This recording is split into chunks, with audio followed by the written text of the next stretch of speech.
Hey guys, this is Lovely. Welcome back to Infidelity and Confidence Rebuilding 101. This is week 2. If you want to join the class, it's a free class. You can go to LoveliEsteem.com and click on the Infidelity and Confidence Rebuilding tab, and or you can click the link in this video and it'll take you to the Google Classroom where you can sign up that way. That way you can keep in touch. You can download the templates that I've made for you guys. You can read the material, follow along for resources, which I'm always so happy to provide because I feel like when we're talking about infidelity, it can be such a tender topic to have a conversation about, but I really want us to work together on healing because healing is so important. What are we discussing today? So today we're going to discuss self-care beyond beauty and relaxation, right? We want to talk about what it looks like to heal in all of these different complexities that we happen to be. Like, yes, we're human, but like we all are these different people, and we want to figure out ways to have radical self-care. And what does that look like for us, right? So let's start talking about the ways that we can take care of ourselves. Okay, so let's first understand that self-care goes far beyond beauty treatments and relaxation. It's about nurturing your whole self, your mental self, your emotional self, your physical self, and your spiritual self. And we want to learn how to find deeper self-care practices that help us sustain long-term well-being and healing. And it's not always as easy as you think it would be, right? First, we want to talk about setting boundaries, right? We want to learn how to protect the energy by learning how to say no to things that drain us. We want to learn how to set boundaries for ourselves so that we don't feel guilty for not doing what we think we're supposed to do, right? That's a huge thing for us. We want to think about therapeutic journaling, writing about our emotions, writing about our triggers, writing about our wins, and really being very raw and honest and creating a safe space for us to journal. We then want to talk about healing practices. We want to, and this is big. This is when you need to go to therapy. This is when you need a coach, a mentor, a support group, a sister circle, and maybe even a psychiatrist to really work through some of these things. But the healing practices, working through unresolved pain with a therapist, a coach, and a support group, maybe even church, whatever works for you, that's going to help you really unpack a lot of the pain that you're going through. But you want to create safe spaces for you to release this information into. You do not want to release your soul bared. You don't want to bare your soul and then have somebody later on come back and attack the things that really have bothered you throughout your life. So let's talk about emotional self-care. Whew, all right. So we want to talk about setting boundaries. We want to talk about therapeutic journaling. We want to talk about healing practices, and we want to talk about self-compassion. So when we think about what does setting boundaries mean? It means protecting your energy by saying no to the things that drain you, protecting your energy by working on not allowing yourself to feel guilty because you aren't there to save someone when it wasn't your role to ever do so. We want to talk about therapeutic journaling, writing about your emotions, your triggers, your wins. We have to talk about ourselves as a whole person, the complexity that makes us who we are. Because if you talk about yourself in this very small box, it will feel like you are neglecting a part of you that is such a whole person. And next, we want to talk about healing practices. We want to learn how to work through unresolved pain with a therapist, a counselor, a coach, a mentor, a support group. But you want to create safe spaces. You want to walk into safe spaces, safe supportive spaces, safe sacred spaces where you know that you can lay your soul bare, and that information won't be used against you to damn who you are. And then we want to talk about self-compassion, learning how to talk to ourselves with kindness, and learning how to avoid self judgment. Listen, I talked about this in our last video. When you speak to yourself, I want you to speak to yourself like you are your best friend, like you are bigging your best friend up, right? Sometimes we have a tendency to dig at ourselves so deeply. And I want us to realize that we deserve the same love and compassion and honesty and care and grace that we would give our best friend. Now, if you don't know how to treat your best friend, I say stay with this video and we're going to keep talking about it. Then we want to talk about number 2, mental self-care. Listen, babes, we really have to let some things go. And I know we don't want to. We don't want to, right? But we want to limit mental clutter. We want to learn how to challenge negative thoughts. We want to learn how to continue learning. And we want to learn how to protect our focus. What does that even mean? Lee, what you say? So first, we want to learn how to limit mental clutter. Take breaks from social media, take breaks from negativity. Sometimes you have to take breaks from the great things that are happening to you in order for you to digest what's happening. Sometimes your mind just needs a moment to like reboot itself. And we don't always do that. We think that if we somehow step away, we're going to have FOMO and we're going to miss the next big thing. You're not going to miss the next big thing. I believe in you. I think you can catch up. I feel like you got this. Then we want to learn how to challenge negative thoughts using cognitive behavioral techniques that reframe limiting beliefs. You can do all things through Jesus Christ our Lord. I know, I was going to say it, but you can do all things, right? But you have to prepare for those things, mentally prepare for those things. You have to learn how to speak to yourself in such a way that when you have negative thoughts, you learn how to refocus. That's why we talk about meditation. This is why we talk about um, diaphragmatic breathing. This is why we talk about learning how to um, learning how to be present, learning about mindfulness. Because when you are starting to experience those negative thoughts and when they start to eat you up alive, you want to really have built tools in your toolbox that help you refocus, that you can close your eyes, hit a spot in your brain that is like your beach. It's your cottage. It's your best book boyfriend. It's your best book girlfriend. It's somewhere that takes you to a happier place where you can negate those negative thoughts and learn how to start changing the way you see yourself and the way that you talk to yourself, right? And then continue learning. You want to stay engaged in reading, stay engaged in courses, stay engaged in stimulating conversation, and make sure that it's topics that bring you joy. Sometimes I feel like we have been told as a society that we have to know everything, but do we? Does it really work out for us when we know everything? No, it doesn't. We just be stressed out all the damn time. And I don't want to do that. But when you focus on learning about things that bring you joy, that make you happy, and talking to people who are also interested in those same things, it is absolutely the best way to work on your mental health. And then protect your focus, right? Prioritizing tasks, trying to get through those things. Avoid overloading yourself. A lot of us have a lot of things on our plate, and then we try to figure out why the plate keeps breaking. The plate keeps breaking because it was never set up to handle all the things that we're putting on it. It doesn't mean that you aren't capable of handling a large load, but really prioritize those loads. Do you really need to do all of these things? And are they benefiting you and the people around you that you love? And practice mindfulness. Are you present? Are you here?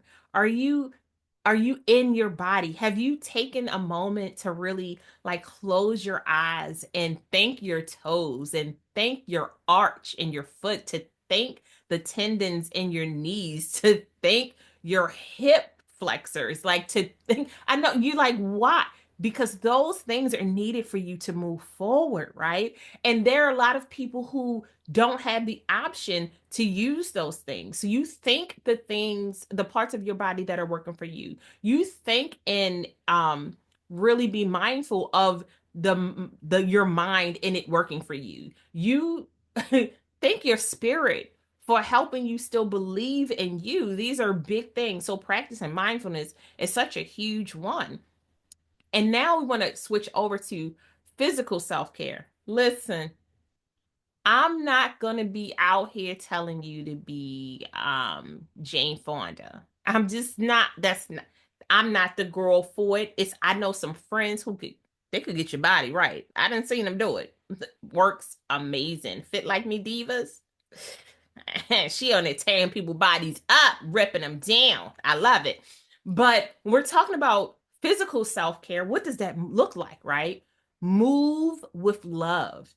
Fuel your body well, prioritizing sleep and listening to your body, especially as we get older, and especially when you are going through mental health crisis. Your body will tell you what's happening, where you need to focus on it, and how you need to, the stress that you need to release in order for it to live properly with you, right? So let's talk about moving with love. Exercise in ways that make you feel good about you. Dance, yoga, walking, strength training, boxing, wrestling, whatever works well for you, whatever makes your body feel good, right? Everybody will tell you if you need to do this much cardio and this much strength. You got to start somewhere. You have to start somewhere, right? And you if you do what feels good to you, if you do what you love, if you learn to love it, it becomes a passion and it's easier to keep that practice going. And then we're talking about fueling your body well. Foods that are nourishing for you, foods that support your energy. I'm not saying you can have a brownie every now and again, but you got to take care of yourself, right? Because your body, the things that you want your body to do, you have to feed them that kind of fuel in order for it to do it. If you're trying to run 5 miles, but you're not eating like you're about to run 5 miles, you see how that could be an issue, right? And then prioritizing sleep. This has been the hardest thing for me because when you go through perimenopause, sleep is not your friend. But learning how to have a well rested body will absolutely support your emotional and your mental needs. It'll help with that resilience that you need to not fight or flight, people. And then listen to your body. Recognize when your body has stress signals. Recognize when you need to adjust where you are, who you're talking to, the thoughts that you're having, and how you are, I mean, in the energy your body is absorbing. It's so huge and we don't think about those things because we always make the assumption that like, oh, I can handle this. Well, if you feel like your arms are going numb, you feel like you're sweating, you feel anxiety, your heart is beating faster, maybe you can feel it in your knees, your body is tensing up and you're having conversations with a person or you're in a space, just think about how that feels to your body and what's going on. And then we want to talk about spiritual self-care. Babes, this is my baby. Okay. Spiritual self-care. We're going to talk about grounding rituals. We want to talk about aligning yourself with your values. We want to talk about spending time in nature. And we want to talk about releasing what no longer serves you. Did you hear me? Did you hear me say it? Releasing what no longer serves you. So let's talk about these things. So, daily grounding rituals, maybe it's meditation, maybe it's prayer, maybe it's practicing deep breaths. It could be affirmations, it could be that you're doing mantras, things that help you manifest your day, that help center you, that help the your core and your heart and your feet set down, to help your spirit settle into your body, right? Those are some really great things that we can work on. And then learning how to align your values. Ooh, boy, listen. living according to what truly matters to you. How many of us can say that we've done that? Most of us, we live in the life of an aunt who passed away. We're living the life of a grandmother who, may not have been the greatest, but we want to hold their spirits, in high reverence. We're trying to keep the peace because we want to make sure that we keep the positive things of a father who may not have been there. Flip side to that, you may be trying to keep rituals alive from ancestors who really help build you up and keep you going, right? So when you're learning how to live according to what matters to you, this is all about learning about self-esteem and self-identity, which was the last video I did.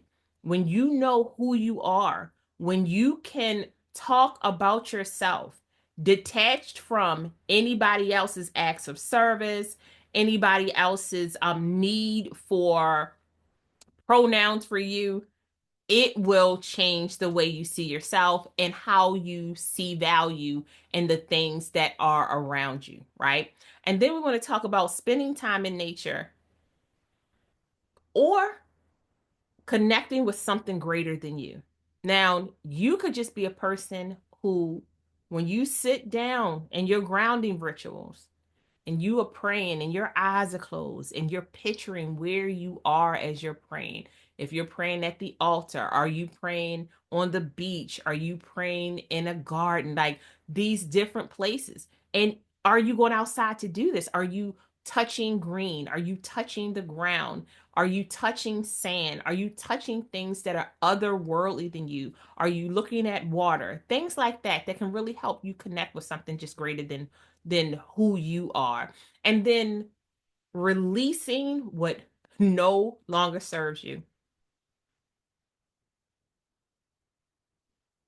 I said in one of my videos, I want to say it probably was like about 5 or 6 videos ago, that in order to heal properly, you're going to have to let go of people, places, and things that you think serve you, but that no longer serve you.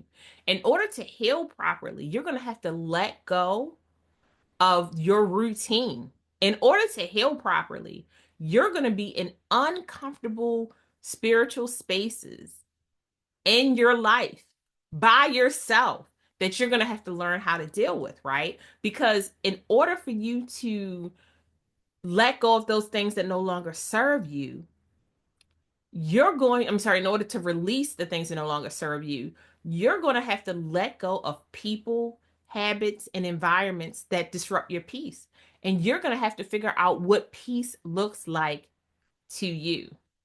Babes, I was drowning in my tears. I was crying in a cup, drinking my tears. Like, I can't let these people go because I care about them. And what if they think that I, and then I had to realize, what if they think it? And then what if they realize that I really do care about me? And when they see me care so much about me, maybe they'll then care about themselves and care about me in the way that I need care. I was like, oh my God, I sound like a grown up. But that's so huge when you can release the things that no longer serve you so that you can open up the door for new blessings to come in. And then we're talking about social and relational self-care. I said, y'all just y'all just keep coming with it. Like, why y'all trying to hurt my feelings? I thought I was doing very well, and then you told me I was not doing the very well. So we want to talk about curating circles, community. We're going to talk about learning how to ask for help. Boy, friend, where have you been? And engaging in meaningful connections and practicing gratitude. Those are 4 huge tasks for you to have to put together when you are working on self-care and healing, right? So surrounding yourself with people who uplift you and support you, curating a healthy, supportive circle. You're like, I don't have enough people to put together a circle. if you got one person and y'all put your hands together and can stretch it out far enough, that's your circle. Learning how to ask for help, seeking guidance when you need it, and not having shame in it, right? When we walk into the library and we can't figure out where to get the book, we just ask the librarian. Learning how to create safe spaces, curating those circles of community will give you what you need in order to be able to ask for guidance without shame, right? So you see how it's really just working itself together in this social and relational self-care journey. And then engaging in meaningful connections. See how it's connected?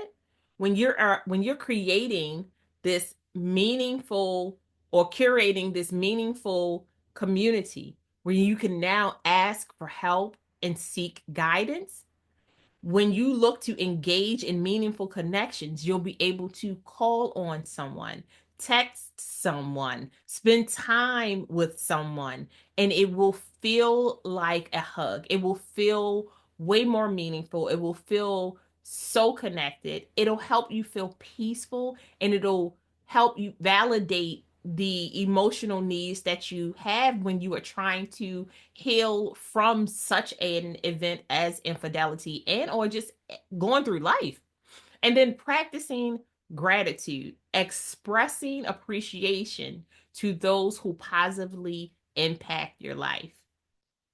Listen, if you're curating your circle, your community, your supportive safe space, and you are vulnerable enough to be able to ask and seek help within that circle, and you are engaging, connecting, checking in, spending time with the people who you care about, you will innately express appreciation to the people who have positive impacts on your life. It's like a reciprocal conversation from the top to the bottom, and it can be such a beautiful thing.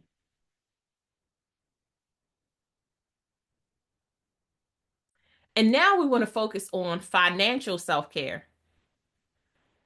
I need to hire somebody to come in here and talk to us about this because I feel like this is where a lot of us are stressed out. This is why a lot of us are drinking a glass of wine. This is why a lot of us are overeating. This is why a lot of us are tired and want to get to bed and won't exercise. This is why a lot of us are trying to figure out, friend, where have you been? That's what I'm just saying. Because I'm like, somebody called 911 because I ain't got no money. Let me stop. I have money, Lord. I know. I was being dramatic. I apologize. So when we're talking about financial self-care, we want to remember that we want to create a money plan, budget. We want to educate ourselves about financial wellness. And then we want to avoid financial stressors. Listen,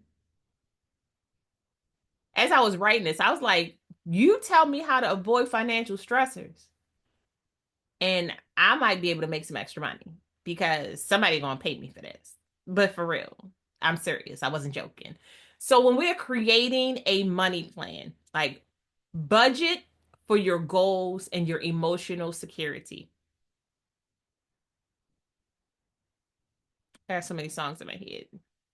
Budget for your goals, which means that we have to work on self-esteem.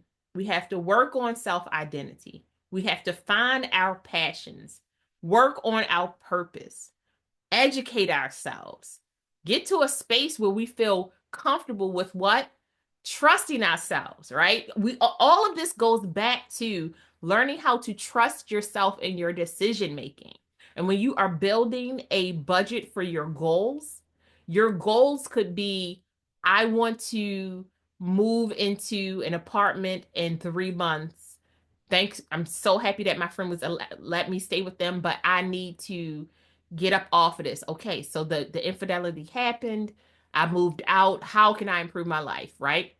It could be, I want to save my marriage, but in order to save my marriage, you're going to need to go to therapy. In order for you to go to therapy and me to go to therapy, that's going to cost some money.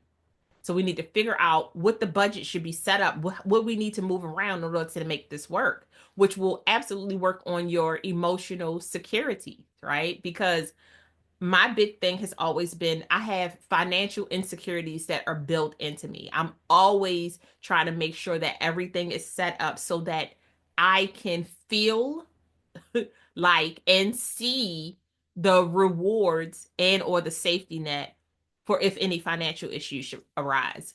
That is something that I work on. I feel like it's quite a bit of us that are out there like that, but I really have worked on this emotional security when it comes to money planning, educating yourself, learning about financial wellness to reduce stress.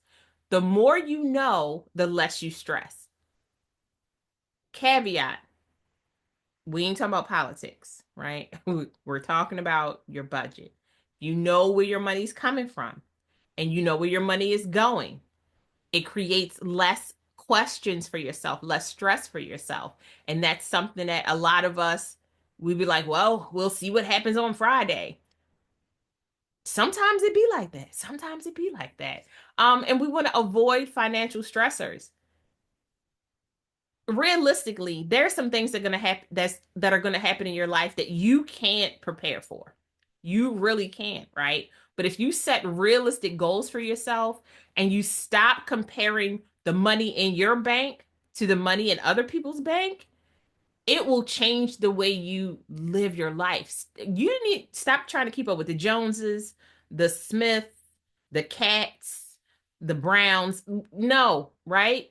You got to live your own financial journey. You have to figure out ways to make your money stretch for you and save your money for you, not because you're trying to outdo somebody else. You gonna mess up your face. You're gonna start getting them lines in your face that you ain't want super early on. You don't be 20 looking like you 73. Even though at 73, we look good as anyway. I'm just saying, work on yourself. Stop trying to keep up with the Joneses. The Joneses ain't even got enough. The Joneses stressing about keeping up with the next level. So, like, why are we doing that to ourselves? So, the final topic that we can talk about is creativity and purposeful self-care. It just it warmed it warmed my heart, okay? And we want to talk about expressing ourselves freely, pursuing passion projects, giving ourselves permission to dream, so huge, and celebrating growth. Man, I was like, listen, you know I love a creative moment. I love a dreamer. I love giving myself permission to just cowabunga right up out of here. It just makes me feel so good and it brings me so much joy, right?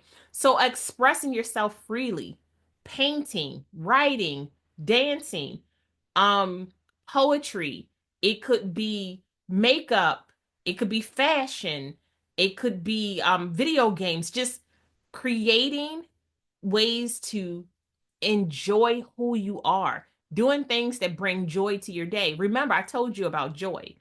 Joy can happen in darkness. You can have bad times and still find a joyful moment. And that's what being able to express yourself freely can do for you. Um, I'm sorry, pursuing purpose projects, working on things that ignite your the fire in you, that ignites your soul, that make your body feel happy, the things that make you stand on your tippy toes, the things that when when you hear about it, you like start doing that food dance, the things that sometimes make you fearful and you're like, oh my gosh, can I do this? And then as you're thinking about it more and more, you start smiling bigger and bigger. The things that when you think about them, you have this innate reaction to like shut it down, like you try to school your emotions because you're like, yeah, I can do that. But on your inside, you're like, you know what I mean? Like, so great, so great. And then giving yourself permission to dream. Listen, I'm all about goal setting, but you have to be excited about those goals, right? Sometimes I think you have to be abstract. You have to be like, these are the things that I thoroughly enjoy. I'm going to live this life so big and then I'll eliminate from the top sometimes.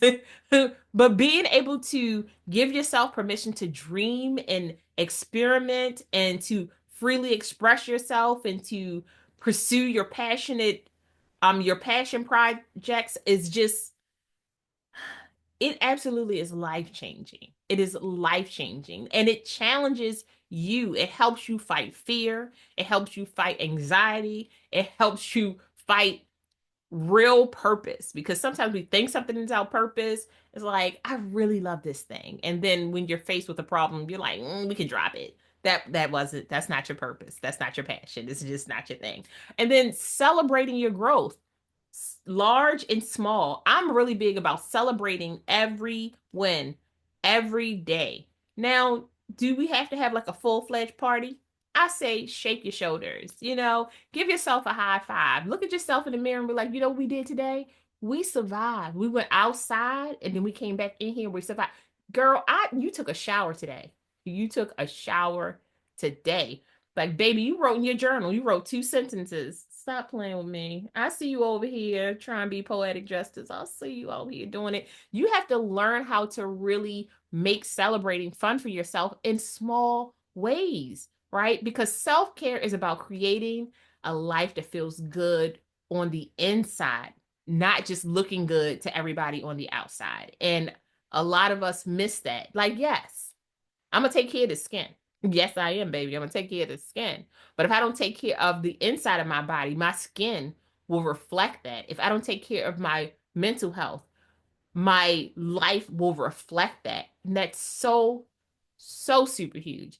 So, what's one area that you'd like to strengthen about your self-care routine? For me, I know 100% it will continue to be finances, because I need to work on those things. I wouldn't even lie to you. And it just, when I think about the way that self-care really puts a spotlight on oneself, it really can help with self-identity, self-confidence, self-trust, and absolutely works with self-confidence. So, so big. So I hope you guys enjoyed the class. We're just trucking along and I love it so much. For our next class, we're going to be talking about cultural influences on self-care for Black women. I'm very interested because, I got resources for y'all. Anyway, y'all be good. I'll talk to you soon. Bye.